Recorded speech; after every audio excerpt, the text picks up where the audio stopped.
آج کا ہمارا ٹاپک ہے انسانی نشو و نما۔ ہیومن ڈیولپمنٹ کے بارے میں ہم اس چیپٹر میں پڑھیں گے۔ اس چیپٹر کا جو انٹروڈکشن ہے، انٹروڈکشن میں ہم صرف یہ دیکھیں گے پہلے کہ گروتھ اور ڈیولپمنٹ ان دونوں میں کیا فرق ہے۔ ہم نے یہ لفظ جو ہے وہ بہت بچپن سے سنتے آ رہے ہیں کہ ڈیولپمنٹ نہیں ہو رہی، گروتھ نہیں ہو رہی، لیکن یہ دونوں ٹرمز جو ہیں وہ الگ الگ ہیں۔ اب ہم نے یہ دیکھنا ہے کہ گروتھ کسے کہتے ہیں اور ڈیولپمنٹ کیسے کہتے ہیں، ٹھیک ہے۔ ان دونوں کا ڈیفرنس ہم نے جاننے کی کوشش کرنی ہے۔ انسان جو ہے وہ دیکھیں کہ دنیا میں جتنی بھی اشیاء موجود ہیں جو کہ سروائیو کر رہی ہیں، ان میں جانور بھی ہیں، پرندے بھی ہیں، بہت سب جو کہ لیونگ تھنگز ہیں۔ ان میں نشو و نما کا جو عمل ہے وہ آغاز سے لے کر انجام تک جاتا ہے، اور جو انسان ہے، انسان کی جو نشو و نما ہے اس کے مختلف سٹیجز ہیں کہ بچہ دنیا میں آتا ہے، اس کی پیدائش ہے، پھر اس کے بعد جو ہے اس کی طفولیت کا دور آ جاتا ہے، پھر اس کے بعد اس کا بچپن آ جاتا ہے، پھر وہ جوانی تک پہنچ جاتا ہے، بلوغت ہے، پھر میچورٹی کے ایک ایج ہوتی ہے جو کہ 45 سے سٹارٹ ہوتی ہے، اور پھر ٹل جو ہے وہ اولڈ بڑھاپے تک جو ہے وہ اس کا ایک مسلسل عمل جو ہے وہ جاری رہتا ہے۔ انسان کے اندر ان تمام سٹیجز میں کہ بچپن میں پیدائش سے لے کر آپ کے بڑھاپے تک جو چینجز آ رہی ہوتی ہیں ان کو ہم نشو و نما کا نام دیتے ہیں۔ لیکن یہ جو نشو و نما ہے یہ وہ تبدیلیاں ہیں جو کسی ایک یونٹ میں نہیں ہو رہی ہوتی۔ یہ وہ تمام تبدیلیاں ہیں جو آپ کی جسمانی بھی ہو رہی ہیں، جو آپ کی ذہنی ہو رہی ہیں۔ اگر آپ کی فزیکلی چینج آ رہا ہے تو اٹ مینس آپ کی جسمانی گروتھ ہو رہی ہے، ذہنی چینج آ رہا ہے آپ کی ذہنی ہو رہی ہے۔ آپ میں معاشرتی طور پر سوشل ایڈجسٹمنٹ آپ سیکھ رہے ہیں تو اس کا مطلب ہے معاشرتی چینجز آپ میں آ رہے ہیں۔ آپ کے اندر اگر اپنے ایموشنز کو آپ جو ہے وہ وقت کے ساتھ ساتھ آپ کے جو چینج ہو رہے ہیں تو اٹ مینس کہ جذباتی تبدیلیاں آ رہی ہیں۔ تو یہ تبدیلیاں جو آپ کے اندر پیدا ہو رہی ہیں یہ ہماری تھنکنگ میں بھی آ رہی ہیں، ہماری تخیل میں بھی آ رہی ہیں، ہماری پرسنالٹی میں بھی آ رہی ہیں۔ یہ تبدیلیاں خود بخود پیدا نہیں ہو رہی، ان کی وجہ ہے پیدا ہونے کی۔ وہ کیا ہے کہ یہ انسان اپنے تجربات کی وجہ سے، اپنی تعلیم و تربیت کی وجہ سے، یا نیچرل کچھ تبدیلیاں ہماری نیچرل ہیں جو ہماری فطری تبدیلیاں کہلاتی ہیں۔ تو ان تبدیلیوں کا جو چینجز آپ میں جو ہے وہ بچپن سے لے کر بڑھاپے تک آتے ہیں، ان چینجز کا جو ہے وہ پیرنٹس کو اور والدین کو، ان دونوں کو، والدین کو اور اساتذہ، ان دونوں کو اس کا علم ہونا ضروری ہے، کیونکہ اگر انہیں علم ہوگا تو ہی وہ ایجوکیشن میں جو ہے وہ اس کا فائدہ اٹھایا جا سکتا ہے۔ اب اینڈرسن نے اس کی تعریف یہ دی ہے کہ نشو و نما ایک ایسا عمل ہے جس میں جسمانی بناوٹ کی انچوں کے اعتبار سے بڑھوتری نہیں دیکھا جاتا، یا اسے قابلیت میں مقداری تبدیلی ہی کا نام نہیں دیا جاتا، بلکہ یہ ایک پیچیدہ اور مربوط عمل ہے جس میں بہت سی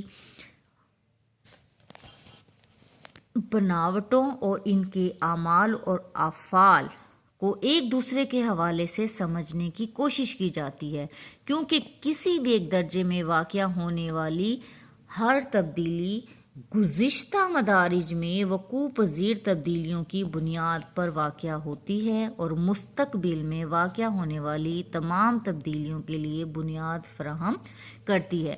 اب اگر ہم اینڈرسن کی اس تعریف کو دیکھیں تو اس کا مطلب یہ ہے کہ انسان کے اندر جو تبدیلیاں پیدا ہو رہی ہیں وہ بڑی ان کو ہم صرف مقداری تبدیلی نہیں کہہ سکتے جس کو کہ آپ انچیز سے ناپ سکتے ہیں، کہ ایک بچہ بڑا ہو گیا آپ کہہ دیں جی اس کا 5'4" اس کی ہائٹ ہو گئی ہے، یا اس کا جو ہے وہ وزن جو ہے وہ اتنے kg ہے، تو یہ اس کی نشو و نما نہیں ہے، بلکہ یہ ایک بڑا کمپلیکیٹڈ ہے۔ اس کو آپ مقدار میں اس کو بتا نہیں سکتے۔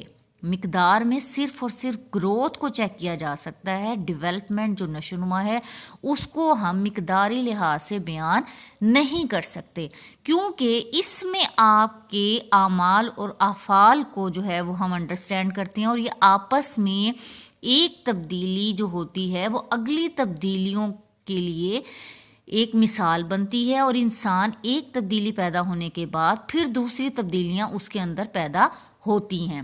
تو اس لیے اینڈرسن کی تعریف کے حوالے سے اس میں مقداری لحاظ سے انسان کی تبدیلیوں کو نہیں دیکھتے، بلکہ یہ ایک کمپلیکیٹڈ جو ہے وہ اصلاح ہے. اب نشو و نما کو اصلاحی مفہوم میں اگر ہم دیکھیں تو اس میں تمام تر انسان کی خوبیاں بھی ہیں، اس کی عادات بھی ہیں، اس کی قابلیتیں بھی ہیں، جو کہ ہماری عموماً بالغی، بلوغت، تعلیم اور تحصیل، ان جیسے عناصر جو ہیں وہ بہت زیادہ اہم ہیں. لیکن نشو و نما میں ایک اور بات بھی ہے کہ اس میں ہم ایک ابتدائی سٹیج کو ہم دوبارہ سے جو ہے وہ لوٹا نہیں سکتے. فار ایگزامپل کہ اگر ایک بچہ جو ہے وہ اپنی بچپن کے ایج سے جو ہے وہ جوانی میں چلا گیا ہے تو ہم اسے دوبارہ سے بچپن میں نہیں لا سکتے.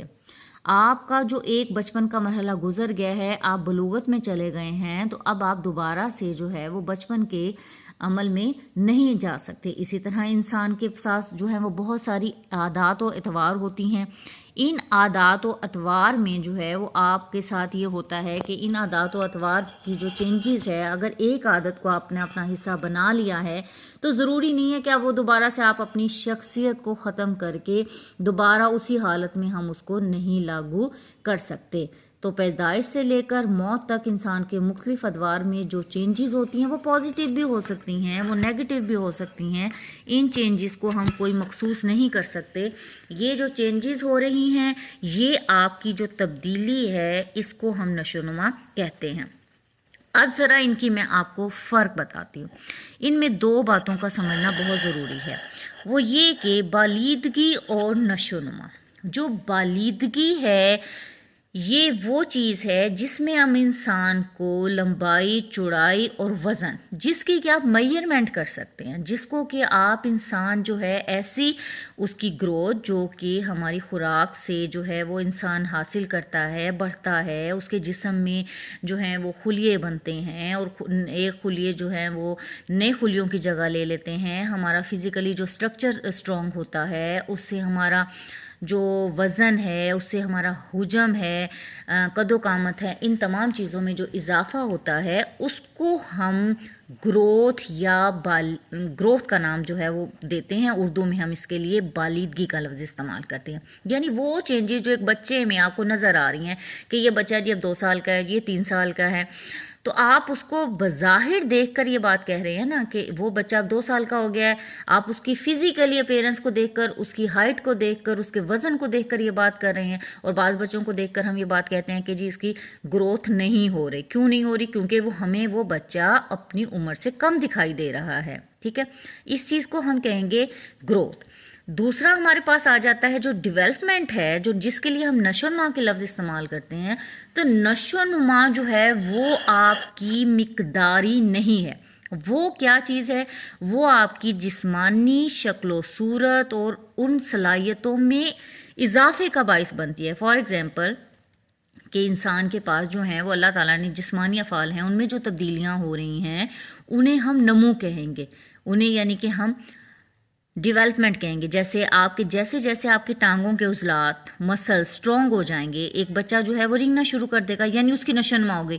فزیکلی تو اس کے پاس وہ ٹانگیں موجود تھیں پہلے سے، لیکن آہستہ آہستہ جب اس کے عضلات سٹرونگ ہوئے تو اس نے گریجولی ان سے کام کرنا شروع کیا کہ وہ پہلے جو ہے وہ بچہ بیٹھنا شروع ہوا، پھر اس نے کرالنگ کی، پھر وہ کھڑا ہوا، پھر وہ چلنا شروع کیا. ٹھیک ہے، اسی طرح ہمارے جسم میں باقی تمام چیزیں جو ہیں وہ جب اپنی پرفارمنس دیتی ہیں، چیزیں تو آپ کے پاس موجود تھیں.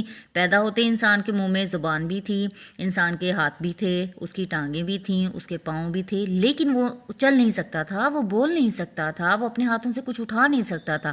وقت کے ساتھ ساتھ اس میں جب میچورٹی پیدا ہوئی اور اس نے ان افعال کو سر انجام دیا تو اس تبدیلی کو ہم جو ہے وہ ڈیولپمنٹ کہیں گے. تو اگر یہ جو تبدیلی ہوگی آپ کی معاشرتی ہوگی تو ہم اسے معاشرتی نشو و نما نشوونما کہیں گے. اگر یہ آپ کے اندر جو ہے وہ کسی احساسات جذبات میں ہوگی تو ہم اسے جذباتی نشوونما کہیں گے. اگر یہ آپ کی تبدیلی آپ کے مسلز میں ہوئی ہے، طاقت اور مضبوطی کے لحاظ سے ہوئی ہے، تو ہم اس کو جو ہے وہ آپ کی جسمانی تبدیلی کا نام دیں گے.